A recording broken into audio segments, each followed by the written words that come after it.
Hi, it's Steve. Today we'd like to show you how to install a tying clip on your dishwasher. It's a really easy job. Let me show you how we do it.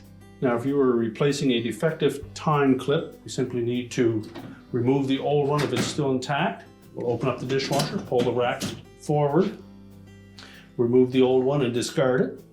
If you're just adding a new one to your upper rack, we want to make sure that we line that up in a proper manner. We have a vertical tine that is attached to a horizontal tine, and typically they are attached to one side.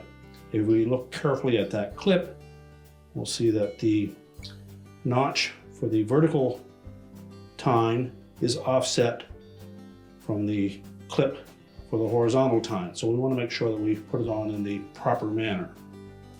We then simply slide it down over the vertical tine, clip that one on, and then while supporting the upper rack from the bottom, snap it onto the horizontal tine.